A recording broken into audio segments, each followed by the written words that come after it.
Hey, I'm gonna show you not one, not two, but 3 properties on this single lot.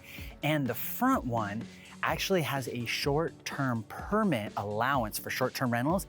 And it's said that it can gross $220,000 a year on short-term rentals. As for the back 2 units, neither of those have been submitted yet for a short-term rental. And it's mainly because this front unit is massive, it's beautiful, it's absolutely wonderful. It's the better unit of the 3 of them for rental because of the size and the layout. Let's go ahead and check it out and I'll show you exactly what I'm talking about.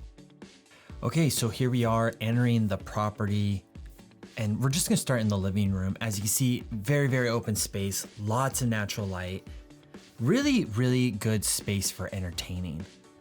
You could easily put a sectional here, but I actually like how they have it divided, and I like that they have the TV wall mounted, just to give you a perspective as to how everything will fit. Now here is a little perspective with me in the picture as to how much space there is and how nice it is to also have this window here that you can just open and close to allow a lot of cool air in. And here we are in a fully updated, massively beautiful kitchen. White cabinets, white countertops, with that wood flooring, same throughout the house, upgraded appliances here.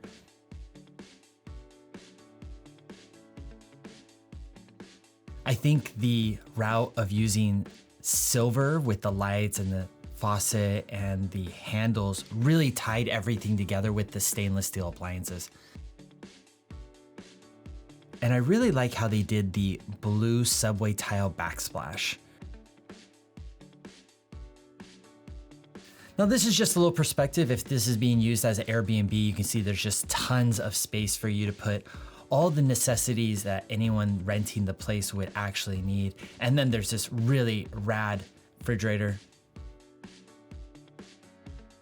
I think this is also a cool feature, having these French doors off of the kitchen to allow light as well as fresh air. Now here's the dining space. It's there, it's big enough for 4. You might be able to do a little bit larger of a table there. And we're gonna just start off right into the primary suite. Beautifully sized. You can see end tables on both sides with a ceiling fan. Again, same flooring wrapped throughout. Just like we had in the kitchen, we have these French doors off of the primary bedroom. This is taking you to the front of the house where you have like a little balcony. You can enjoy a little cup of tea or coffee in the mornings. And then you have the primary bath, massive 2 sink. This is the only place you'll actually see a dark cabinetry done in the entire house. Then you have that mirror with that accenting light behind it. And I like how they went with bigger tiles here. It minimizes the grout lines and just looks really, really clean. Now this is the secondary room that's in the front of the house also, but separated from the primary by the hallway. Plenty of space here. And then this is the tertiary room. This is a little bit smaller, probably big enough for a twin or a queen. This is the accompanying guest bathroom that would facilitate any guest, and as well as the 2 bedrooms that we just looked at right now. You can see they tied in the white cabinets there, fully upgraded bathroom top to bottom. All right, now this is the back unit that's downstairs. So it's a front unit, which is the first place I showed you. And then there's 2 units stacked above each other, and they're gonna be of similar size. So this is a very, let's just put it, cozy space. It has a fair sized kitchen, let's call it a kitchenette, but full sized appliances. Your refrigerator's on the slightly smaller side, but it's not like a really tiny one.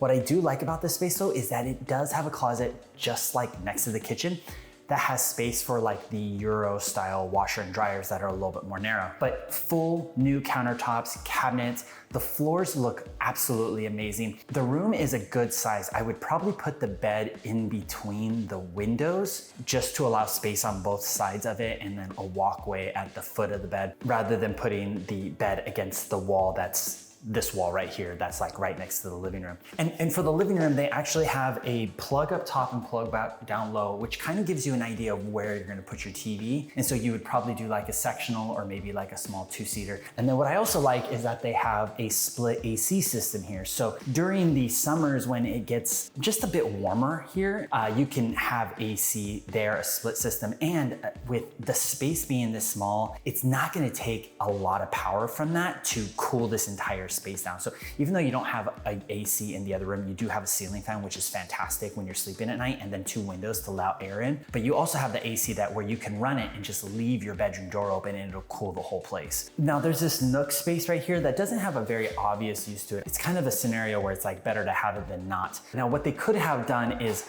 immediately on the other side of that wall is the bedroom's closet. So you could have just closed that in and done like a 3-panel sliding mirrored door in the bedroom so that you'd have an extra large closet. I don't know if it's a win-lose going either way. So either you have space out here or you could have a bigger closet, but it's just an interesting use of the space. Wonderful space. If you can rent that front one and then live in this one or the top one, man, this would just be phenomenal. And oh my God, what a killer investment opportunity. All right, so this one is the upstairs unit of the 2 in the back.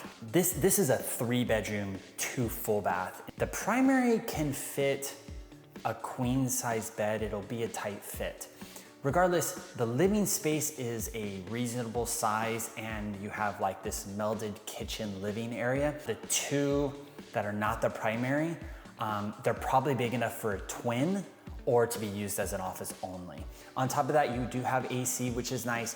So it's a little bit bigger than downstairs, but the layout it goes so much farther. But this does have a little bit more square footage that allows you to put 2 bedrooms, additional bedrooms in the back. So what's awesome about this is that it's still fully redone, very, very tasteful. If you are minimalist, then either of these units would work phenomenally well. If you are looking to use the bedrooms to rent them out to like roommates, I think that might be a tough sell here because those rooms are a little bit smaller. If it's the case that you have small children, then I think those rooms would be sufficient. Or if it's just you or you and a partner and each of you use those spaces as office rooms, that would probably be perfect. Outside that, it's very, very well done. Again, new cabinets, new countertops, new appliances. The flooring is done, it's the same flooring done in all 3 units and it looks wonderful. In addition, they did all brand new, fully updated windows in all 3 units. So the contractor went the little extra distance to put some really, really good finishing touches on this.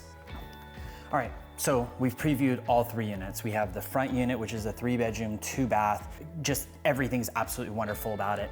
It is estimated gross income on short-term rentals, which it is permitted for, $220,000 a year gross.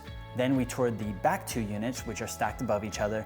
The downstairs was a 1-bedroom, 1-bath with a kitchenette, kind of like a smaller, more compact kitchen, and then your living space right off of the kitchen. And then we toured the upstairs unit immediately above it, which is a 3-bedroom, 2 full bath, which has a bigger kitchen and a bigger living room space as well. Bottom line, I do like how they have their own entrance in the backyard as well as in the front of the house because there's plenty, ample amount of parking in the front. So you can park out there, walk down the back side of the house to those units, or you can park on the end and walk up the alley. Wonderful opportunity here as an investment. Now, this location in Point Loma is very central.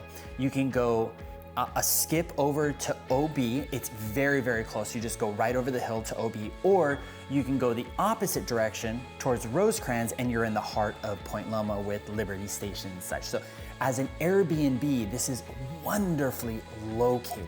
Bottom line, wonderful investment opportunity for San Diego. I think it's more of a long-term investment if you're able to live in one of those units and then manage the Airbnb. Or maybe you already live somewhere here in San Diego and you just plan to rent the back 2 units out long-term or medium-term and then do Airbnb management in the front. Anyways, I hope you enjoyed this tour of this 3-unit investment in Point Loma. If you have any thoughts, questions, or concerns thinking about buying or selling here in San Diego, don't hesitate to reach out. As always, I'm Karl, your San Diego Realtor. I'll see you in the next video.